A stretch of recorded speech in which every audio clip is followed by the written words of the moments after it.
Magandang gabi, Oriental Mindoro, ikalabing-anim sa buwan ng Abril taong 2014. Ito po ang TVNet Newsline. At sa ulo ng ating mga balita, bulto ng mga pasahero sa Pantala mula Batangas Port, patuloy ang pagdagsa.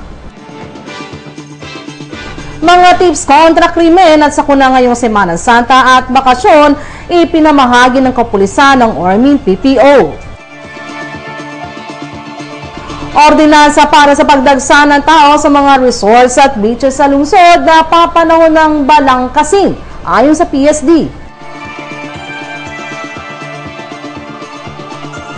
Presyo ng karne nananatiling mataas sa kabila ng paggunita ng Semana Santa.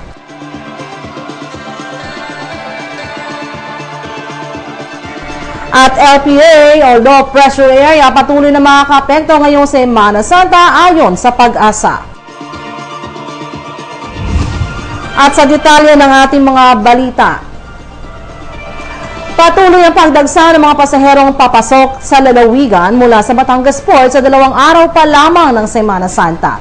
Ito ang nasaksihan ng Newsline team sa paggikon sa nasabing pantalan umaga ng ika-6 ng Abril ng kasalukuyang taon. Bagamat nasa normal pa rin ang operasyon sa pantalan, nananatili namang naka-alerto ang mga kinatawan at ahensyang kabalikat sa Oplan Ligtas Biyahe ngayong Semana Santa, kung saan maging ang pamalaang panlalawigan ng Silangang Mindoro ay buo rin ng suporta sa naturang operasyon. Masiguro lamang ang kaligtasan ng mga maglalakbay. Samantala, matapos ang Semana Santa, inaasahan naman ang bulto ng mga pasahero palabas ng lalawigan. Ayon sa PPA, kasama kanilang mga partner agencies, nananatili pa rin silang naka-alerto at aantabay sa seguridad ng mga pasahero. Paalala muli sa mga babiyahe, iwasan na ang magdala ng anumang kagamitang mahigpit na pinagbabawal sa pantalan at iwasan ang magbitbit ng maraming kagamitan ng di maantala at iwas aberya sa kanilang paglalakbay.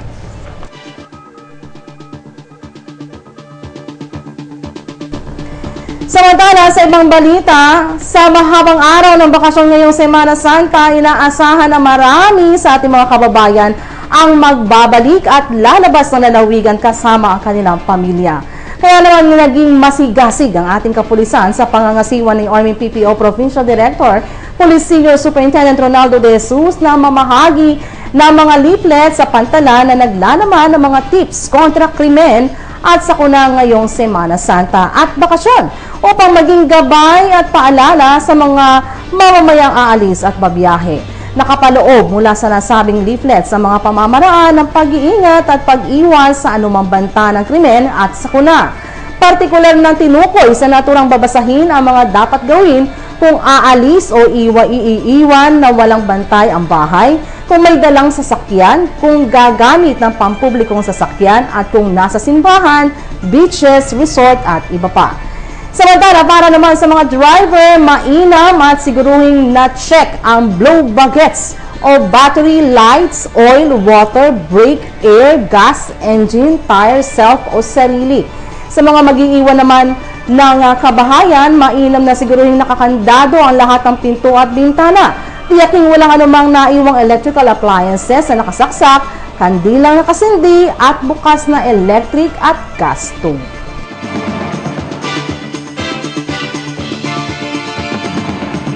Ordinansa para sa pagdagsa ng mga tao sa resorts at beaches sa lungsod na papanahon ng balangkasin ayon sa PSD. Yan at iba pang balita, abangan sa pagbabalik lamang ng TVNet Newsline. Bakit ka kasi kumabit? Alam mong di tama yan, di ba? Huwag ka nang gumamit ng pag-aari ng iba. Nakakaperwisyo ka sa mga legal na cable. Lumalabo ang signal nila. Mahiya ka naman, hoy. Illegal na cable mo, putulin na. Ano, gusto mo bang umabot pa sa kulungan? Umiwas ka na sa gulo tsaka skandalo. Huwag maging kabit. Magpakabit ng tama ngayon. Supported by PCT.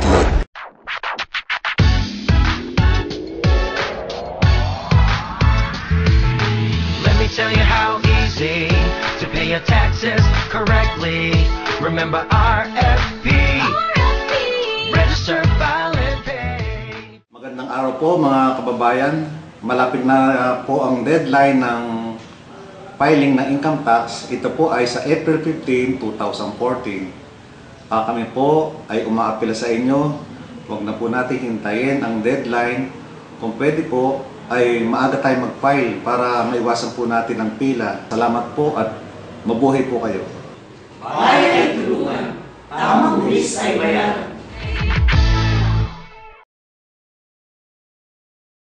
Good news po para sa lahat ng subscribers ng Cable TV at Cable Internet. Naisabatas na po ang Anti-Cable Television and Cable Internet Tapping Act of 2013. At ayon dito, bawal makitabit ng Cable TV at Cable Internet. Ang parusa sa sino mang lumabag sa batas na ito ay pagkakakulong at pagbabayad ng malaking multa. Bayad ka na nga, kulong ka pa. Kim Atienza po, nagsasabing pagdating sa batas, hindi weather-weather lang. Huwag maging supported by the PCTA.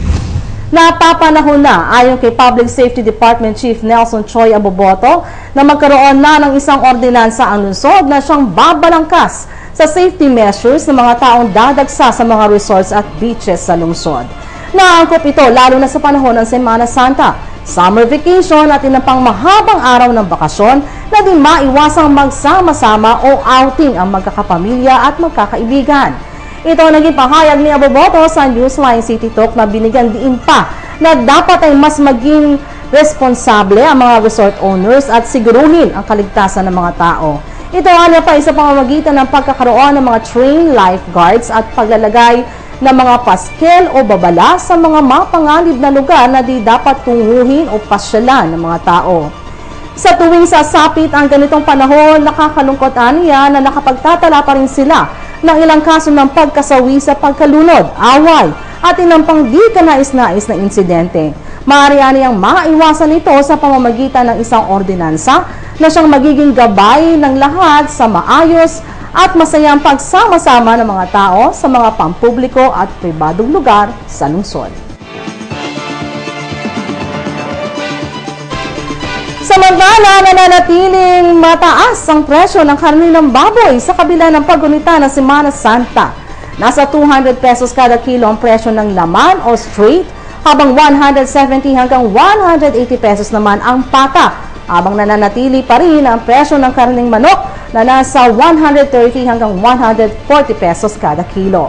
Biyernes Santo, inaasahan ang matumal na bentahan ng karne dahil na rin sa paniniwala ng mga mananampalatayang Katoliko na ipinagbabawal ang karne sa mga panahong banal, higit lalo na sa araw ng Biyernes Santo. Samantala, wala namang naging pagbabago sa presyo ng mga gulay sa kasalukuyan. At dahil na rin nila sa kakulangan sa supply ng isdang dagat, di naman maiwasang magdulot ito ng bagyang pagtaas sa